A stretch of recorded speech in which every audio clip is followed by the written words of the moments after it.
Events bring us together, inspire us, and provide us with lasting memories. But trying to run an event agency while creating these special moments can be difficult, demanding, and sometimes even dreadful, especially if you're trying to do it on your own. So the question is, how do we create wow factors for our attendees while delivering top-notch client events, all while running a profitable business? These are the questions, and I'm here to give you the answers. I'm Chrissy Thompson, and welcome to the Event Agency Secrets podcast. All right, and welcome back to the Event Agency Secrets podcast. Today on the show, we have Cindy Novotny. Cindy is an international keynote speaker, an executive facilitator, an author, and she's a managing partner at Master Connections Associates based in Orange County, California, not too far from me in Los Angeles. And Cindy is a true icon in the hospitality industry. She has trained thousands of hospitality professionals all over the world in sales, customer service, excellence, and leadership. And today we're very, very lucky to have her join us in our community. We've been really lucky to work with Cindy in-house at our company on mastering the sales process at Dynamo Events. But we're going to kind of go through that today on the podcast. So welcome, Cindy. Thank you. I love being with you. I love it, Chrissy. I think it's fabulous. And what a great thing you've done for everybody getting into this business. Thanks so much, Cindy. I appreciate it. So we're definitely going to dig in today. We're going to go through sort of your top tips for mastering the corporate event sales process, kind of at each stage of the process. But Before we do, just for our listeners who might not know you yet, obviously I've shared a lot of your accolades, but why don't you give just a little bit more background on how you got into the industry originally and sort of what you're focused on today? Okay. So I started in this industry a very long time ago in Chicago. And, after I got out of school, I worked for a gentleman that owned private key clubs, the Gaslight clubs, the Chateau Louise. And I did that in summers during college. And then when I got out, I guess, I should have got a job at IBM or something, but I was so in love with hospitality, even though I didn't even understand that you could get a career in that. Like I now am helping people all over the world and teaching at different schools. But back then it was just, I kind of fell into it. So I basically did all the events for the private clubs. They had them in New York, St. Louis, Chicago, and I ran all the events. So that would be more on the in-house catering, party side. Then we took it on tour, and I laughed because I sit in my conference room here in California, and there's a huge sign that says, "Let Cindy do it, planning a party from 10 to 10,000, let Cindy do it." And it was back then that it's how it started. And then I went out on my own and I started my own meeting planning company, doing corporate. I went after all these corporate companies that I'd worked for within the restaurants. And I built this incredible company called Master Plans, which is still in business in Chicago. And literally I sold that and I got married and moved and went into the hotel industry. And now, fast forward all these years, I was a director of sales and marketing, director of catering, worked both on the food and beverage side as well as the event side. And now here I am today. Amazing. What a crazy journey you've been on. It's so interesting. And hopefully we'll get to hear more about that later in the podcast too. For now, let's start with digging into kind of all you have worked on over the years, which is training on the sales process. I know you have other focuses too, but today we're going to focus on sales. So let's talk about, when we're corporate event planning business owners, that's most of our audience, when we're trying to drum up new business, what are your top tips for prospecting? Okay. Well, today, my friends, my Facebook friends, you're in a very good situation because the pandemic, as awful as it was, and I'm over it now, so I say was, it did open up for many people that got furloughed, maybe laid off from their job as being an in-house corporate planner. It did open up kind of the gates to allow people to be very entrepreneurial and be very creative. And the ones that I coached a lot of meeting planners that were corporate, inside a company, corporate meeting planners, and they were let go because there was just no meeting. So it had nothing to do with who they were, but when there's no meetings, like, hello, we can't pay you. So it was a really good time for people that, like all of you, that maybe you've been in the business or you were furloughed, to go out and provide a service.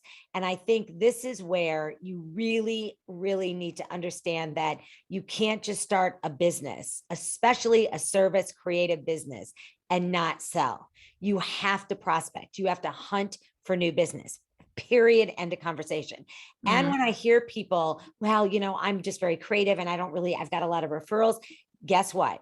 They die up. Customers come and go. So without doubt, you have to always be looking for new people, always.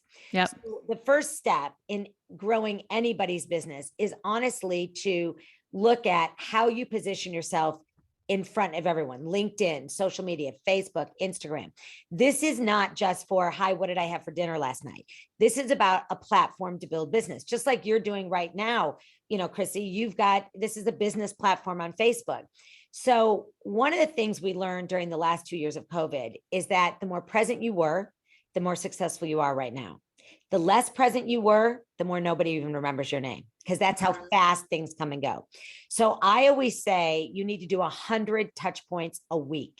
That's proactive touch points. Now, that's not just picking up the phone and calling random people.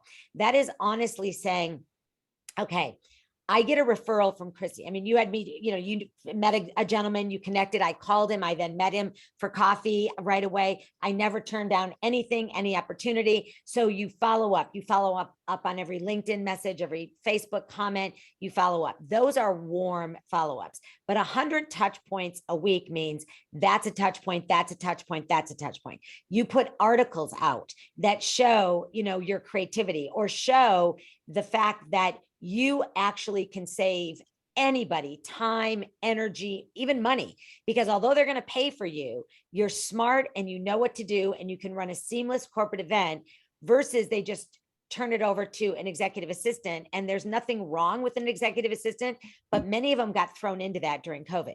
They weren't doing that job.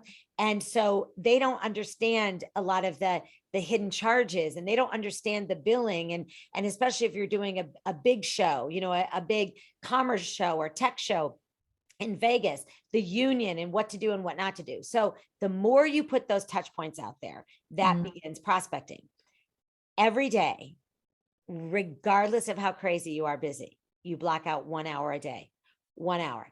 Take 60 minutes, my friends. Most of you listening probably don't miss your Pilates, or don't miss Orange Therapy, or don't miss your Peloton. And then it's like, I laugh and I say, come on, guys, give me one bloody hour, one hour.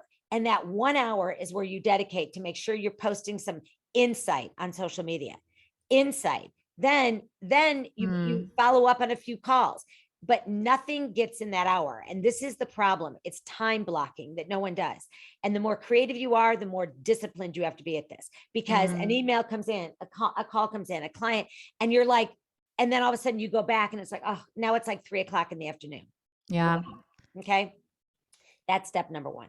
Step number two is when you reach out to people, you have to ask open-ended questions. I know you've got a lot to say.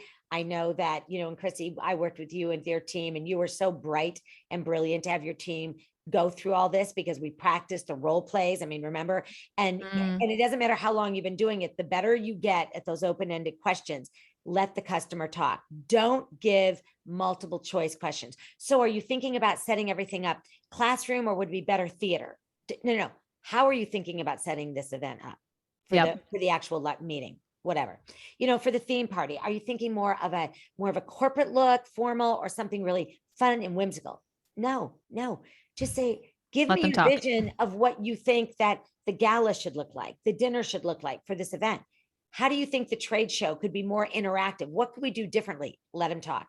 Now, there are times that you're going to have people that go, that's why I'm hiring you. I have no idea. Fair enough. Now I got a white, clean slate of paper here, and I can say, all right, but let me then ask you, if you had like totally free, forget money, and you could have your dream, what would it look like? Just give me something, because the minute I give you something, you'll hear, I don't know if I like that. Yep. So I don't want to go there. So the more you ask those open-ended questions, step two. Step three is then you ask, and after you ask all those questions, then you start to sell some of your ideas. Do not ask, sell, ask, sell. So why would they use you? I'm Cindy Novotny, Meeting Planner Associates, right? They have me to look at. They have somebody else that looks at, you've got a lot of competition out there now. You've got the conference directs that are out there. You've got all these people that are competing in our space, right? That are doing site selection and now full meeting planning. And they were forced to do some of that because of COVID. Mm-hmm. Many people in the hospitality industry that were laid off are really sharp and they just hung a shingle. Well, for all of you, and specifically talking to you, Chrissy, because I know your background, you are a significant planner with a lot of background, and you know what to do, and you've put on huge trade shows and huge events and product launches. So there's a difference between I was the person booking the business and you're the person planning. So when you are selling yourself, you have, because remember, first you prospect, look, second, you ask open-ended questions, third, you're going to sell. So part of this selling is selling you. So I would ask every one of you to make a list of what are your observable differences. So at Dynamo Events, what is, and I'm not making you answer this. I mean, I worked with your team, but we did this. What sets Dynamo Events, or what sets Cindy Novotny and Associates apart from everybody else? And if you don't have one or two or three of those, you are in deep trouble. Because if we just live in this world of everybody's copying everybody's doing the same thing, even we're friends in this business. And I know that, you know, you're friends. We go to the same trade shows. We've got all of us on Facebook Live right now. We're buddies, okay? We're sharing our expertise, but at some point, maybe we compete. We don't throw mud. We don't slam people. We give observable differences, and you have to know what those are. So after you ask all those questions, you're selling two things. One is you're selling yourself, your company, and two is you're selling your ideas of what you're going to do for this event. Mm-hmm. Then step 4 is that you have to be able to then send them something, because this doesn't just happen like, oh, got it, let's go. You know, there are some people that got referred to you, they're an inquiry, you ask a lot of questions and they just want to book. That's fair enough. That's good. That wasn't a tough one. You're not up against anybody, book it. But the fourth Let's go for the tough ones. Let's go for the tough ones. The fourth step is, once I chat with you, I ask you all these questions, I take copious notes. I then tell you a little bit about me, step 3, right while I have you live on the phone. And then I say, so Chrissy, when do you need your proposal? Now, everybody is living in, we're all taking it with a fire hose. If I hear it once, I hear it 100 times. We're just overwhelmed, we're overwhelmed, we're overwhelmed. And I say, just stop, okay? Because in 2020, we were all crying, okay? So right now, no one's overwhelmed, everybody's excited. So what we do is we then say, if I was talking to you, Chrissy, and you're the client, I'd say, all right, Chrissy, when do you need the proposal? A lot of people are going to say immediately. I needed it yesterday, actually. So I always relax, and let's bring a little levity to this. We're planning events, right? I'll say, well, since yesterday's over, based on today, if I have it to you by the end of my day, California time. So you're all in different time zones, but I'm buying myself 3 hours if they're in New York, right? Mm-hmm. California time. Can I set a phone appointment? This is the most important thing, step 4, a phone appointment to talk to you about my proposal. And I'd like to do it for Friday, because I'm sending it to you today. I'll have it to you by the end of the day. If we could set a phone appointment for midday Friday, will that work? Now, a couple things happen here that everyone needs to understand. One is the client is going to say, oh, wait a minute. I'm leaving tomorrow. I forgot. Okay. Because they're all like, how about if, have it to me by Wednesday and we can talk on Friday of the following week. And you just bought yourself about 4 days. Yep. We cannot just send out this form letter, this transactional looking, no creativity. We have to be able to buy ourselves some time. Yep. So when you do that, you actually have backed it up a little bit, but you will get the customer that says, okay, I still need it by the end of your day. The key is the phone appointment, everyone. If you ever send a proposal from this day forward and you don't ask for a phone appointment, you are hoping you just win based on your good looks or your proposal or whatever it is. Because this is where they just look at price. Yep. Because your proposal comes in, their proposal comes in. I want to walk them through my proposal. So the phone appointment. Now, when you get them on the phone, that's where the real selling begins. And that's where you go through the proposal. You continue to share your observable differences. This is what we do for you. This is our commitment to you. This is how we are with you through the whole planning, through the event, on and on. Now, the next step is that you will have to always ask for the business. Never ask for that sale. Ask for that sale. And there's so many people that are in our industry that are just kumbaya, like, okay, well, thank you. I mean, I really want to work with you. I hope you love everything, our ideas. Okay, no, I went to a lot of work. I put together a proposal, and I am absolutely going to ask you, so can we go ahead and move forward? You're going to get a yes or a no or a maybe. I don't care what I get. If I get a yes, hallelujah. If I get a maybe, I'm going to ask some more questions. So where are we off here? If I get a flat out no, I'm going to say, all right, I clearly missed the boat on something. Let's be authentic and genuine. Okay. Where did I miss? What did I miss? And ask them the questions. What did I miss? Okay.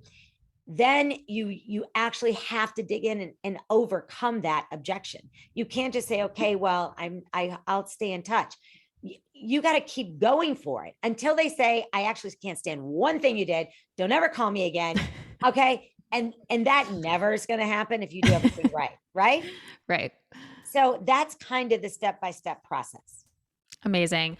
Thank you so much for walking us through that framework. Just to recap it for everybody, basically we're prospecting at first. We are doing those 100 touch points per week. And like you said, that is a mixture of actually outbound calls, reaching out to warm, even cold leads, but also sharing our insights on social media, writing articles. Those all count as touch points. And the really big thing you put in there that I think a lot of our listeners really need to hear is that 1 hour block per day. And it doesn't have to be the same time per day. Like people get really hung up on that. Like, oh, I have different calls at different times scheduled with clients. That's fine. Just put an hour on your calendar and shift it around as needed, depending on what your week actually looks like, to really make sure that you are just continuously building those relationships and getting those touch points in. So that was step one. Step two is getting on the call, asking the open-ended questions. Such a great one. And yeah, it was awesome going through our role playing with our team, with you, doing those open-ended questions really kind of forced us to get in the habit of doing that. And then next, you're going to be selling. So basically those observable differences, which for us, we were calling ourselves the event agency for tech for a long time, which was really a big like differentiator for us. And we could speak to why, our experience in the tech world was going to be helpful to our clients and all of that. And then when you're doing your proposal, you're really putting together that proposal in a very strategic amount of time. You're asking for the phone appointment. I think so many people miss that, right? The asking for the phone appointment to follow up, but that itself is going to be a differentiator for you. Correct. Just the fact that you ask for the phone appointment, because not everyone does it, is going to help set you apart, right? Exactly. And show the level of commitment that you have to this prospect. And then on the phone appointment, you have to ask for the sale. You got to do it. You can't just say, okay, well, let me know if you have any questions. You have to ask for that sale. You have to ask. And I think back to your point about the 1 hour time blocking, because I'm a fanatic on this. Yeah. My calendar, if you look at it, I flew in last night from the East Coast. I was in Connecticut, got in at like 10. This is on my calendar. I still block out my 1 hour, but my calendar is going from this time with you right into another call. You block out your time the night before. So what I do is I look at my calendar, I pull it up. For me, I did it on the plane because my calendar is open to all my account managers. So they're booking things that I'm not even in charge of. So I find that 1 hour. Now my 1 hour might be at the end of today from 4 to 5. It's fine because I'm still reaching out. I'm still going to post something. I'm still going to share an article on LinkedIn. I'm going to follow up. I'm going to do something. And that is really what makes this so different than, like you said, oh, from 9 to 10 is my hour of power, my power hour. Like, stop. It can't be 9 to 10, but it's got to be every day. Yep. Awesome. All right. Well, this is a good reminder for me too, Cindy. I appreciate you continuing to hammer this home because I got to make sure I'm doing that too. Good. Okay. So this is great. We follow this framework. All of a sudden we close all these deals because we have this amazing framework for it. And we have our observable differences. We have all this value to bring. Okay. Now let's move into, once we have all this work, the event planning industry is sort of notorious for having a really sort of crazy lifestyle. You might be on the road a lot, working weekends, a lot of really long hours, and kind of going through seasons of, being really busy versus, especially for corporate, and, in the spring and the fall, and then maybe the summer and the winter are a little bit lighter. So you actually wrote the book, Living with No Balance and Loving It. So I would be remiss to only focus on the sales process today and not ask you to share sort of your insights on that and how we can really be, thinking about how to approach our lives without balance. Okay. So I live that crazy life too. And I've lived it forever. I pulled my daughter. I started in this industry when my daughter was born. And I pulled her out of, she was with me the whole time for the first 5 years. I took a nanny with me. She traveled on the road. I was all over the world. Then the moment she went into kindergarten, I actually pulled her out of school 1 week a month, and I took her on the road with me. And she did that till she graduated from high school and went to college. Okay. My definition of balance is my definition. Your definition is yours. Everybody has to first understand what balance looks like. So when you look at your life, and to put me in a corporate office, to go back as a director of marketing and be in the same office every day, commuting on that 405. I mean, you live in LA. Are you kidding? I'm in Orange County. I'd rather fly all the way to Singapore than drive to LA every day. Right. So Agreed. for me, that's my balance. All right. I love to be on the road. I love dealing with different people every day. So you write down, why are you in this business anyway? Because you could be a corporate planner and only work in the city, just doing their in-house meetings. And just like in a law firm, I work with a ton of people because I do a lot of training in law firms, and their corporate planners they travel a little bit, but mostly they're in their headquarter office in Atlanta, Georgia, making sure all the events that go off, all the client events, and that's it, right?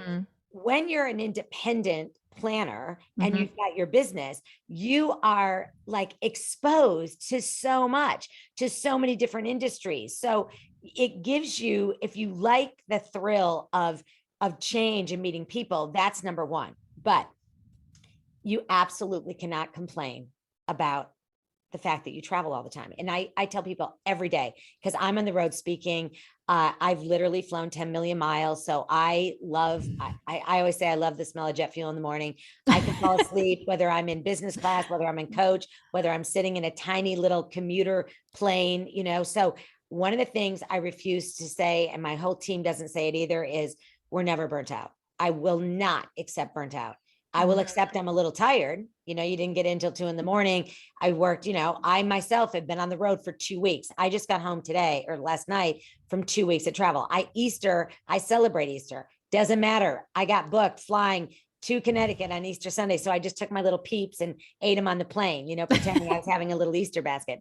So the idea is that if you embrace what you love, you have balance. If you don't, and you don't plan for it. So now let's look at people with little kids, marriages. That's another thing. If you come home from every trip exhausted and, oh my God, I can't believe it. What do you think your family thinks? Why don't you quit this? Why do you do this? If you make it fun, as kids get older, you need to take them on the road with you occasionally. And you might be thinking, oh my God, that's nuts. No, you use all your miles. You take your kids, you take a nanny with you, or somebody that lives in that city, get you a babysitter that they know, because hello, we know everybody in every city, right?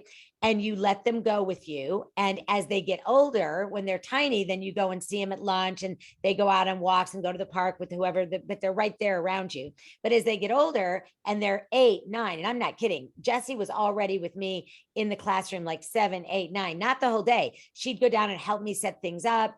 I'd meet her at lunch, and she always called it Monuments by Midnight, because she never got to see a city during the day. She always saw it like at night, right? And this isn't, you don't have to do it 1 week a month like I did it, but once, like even if you did it 4 times a year with your kids, your husband, your spouse, your partner, whoever you share a life with. Okay. I mean, I laugh because people take their dogs everywhere. I'm like on planes, and I'm like, they all have their dogs. But think about it. If you say to your husband, like meet me, I'm going to be in Chicago all week. You're here in LA. Why don't we just meet for the weekend in Chicago instead of me flying home, because then I'm going on to New York the following week. That's fun. And if you don't embrace that, because there are people that would love to see the world like we're all seeing it, and travel and stay in these unbelievable hotels and dine and have great times. And we're not paying for that because we're working for a client. Now, if my spouse comes, or my daughter or something like that, I'm paying, they stay in my room, but I'm paying for their dinner and all, but it's fun.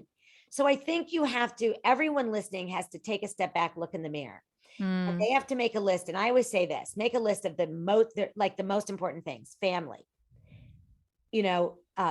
career, church, elderly parents, neighbors, kids, whatever, health, working out, fitness. Make a list of all the things that are important in your life. And then look at where you're not spending enough time in that area Yeah. and decide how you're going to do it. Like for me, I mean, I would write fitness on there just because I think you're supposed to, but I actually, I can't get up, and I already get up at 6 a.m. And I'm in the classroom at 7. I just can't get up at 5. But Mary Hannah from my team, who is young and vibrant and works out, she runs every day, like 5 miles. I mean, she gets up at 5 a.m. She goes to, and she literally runs and does weights, and she's back in the room at 6, takes her shower. She meets me in the classroom and she does it. Now I walk.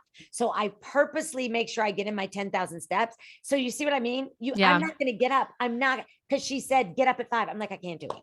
Yeah. So it's all just about creating clarity for yourself about what these priorities are, what your priorities are, where you maybe are like really mapping it out, like give yourself a rating in each one of those categories, like 1 to 10. How am I doing in terms of each one of these areas? And then what changes am I going to make in order to, start beefing up the areas that are maybe a little bit under? Yeah. So, and let me say one more thing. Make sure when you are present with family, with spouses, partners, kids, the phone bloody goes away for at least, nobody cares for 1 hour. Because I get it. I'm also 24/7, but I sit down to have dinner because I do it in a restaurant. So I do it at home. And for 1 hour, I am totally present in that conversation, friends, family. If you just, that's how you start to engage. The reason people get stressed out is they go all one way and they don't balance it out. Yep. Makes so much sense. So much of what you just talked about right there just really has to do so much with mindset and perspective too. I mean, you're just making a choice about how you view your life. Like, am I going to view this as something that's burning me out by being on the road all the time? Or am I going to view this as an opportunity that many people across the world would love to have? Oh, yeah.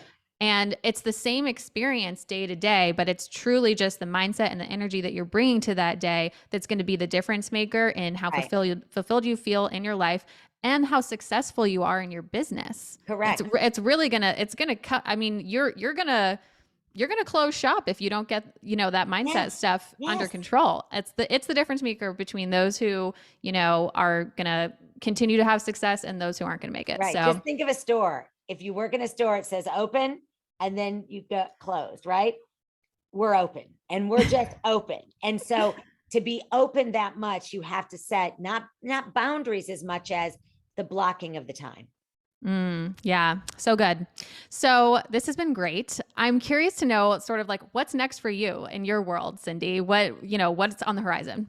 So, well, business is incredibly busy. And for those of you that don't know me, about 60% of our business is hospitality. We work with event companies, hotels, private aviation, but 40% is corporate. So we work with a lot of real estate companies and bankers and tech. We do some things in tech, all on sales, leadership, and service. So I do a lot of keynote speaking. So what we are doing now is we have so much business and we're bringing, everybody's back to work. Everybody's traveling and very busy.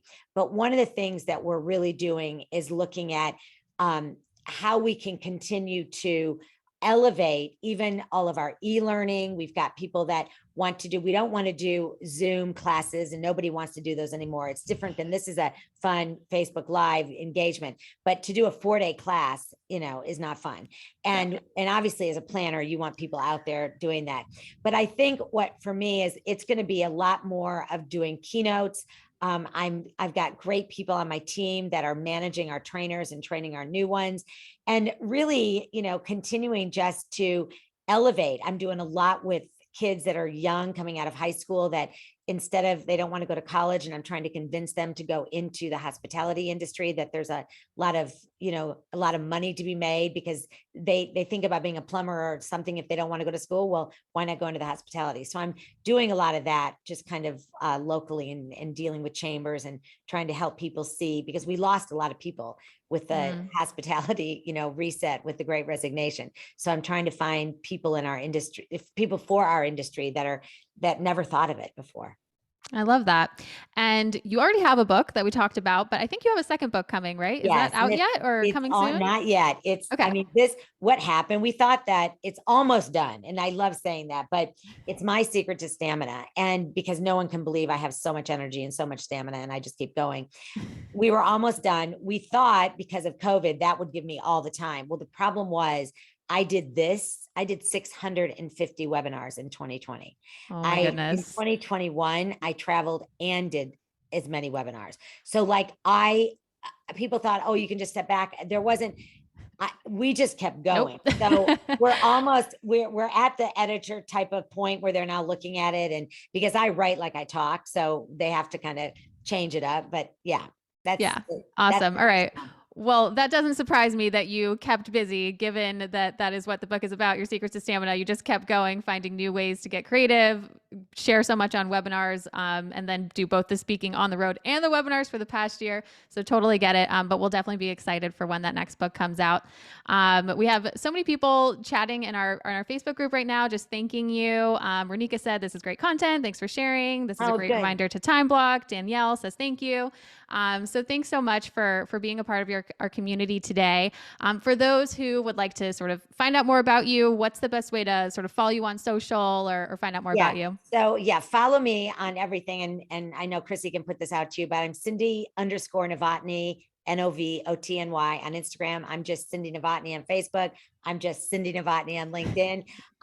Our website is masterconnection.com.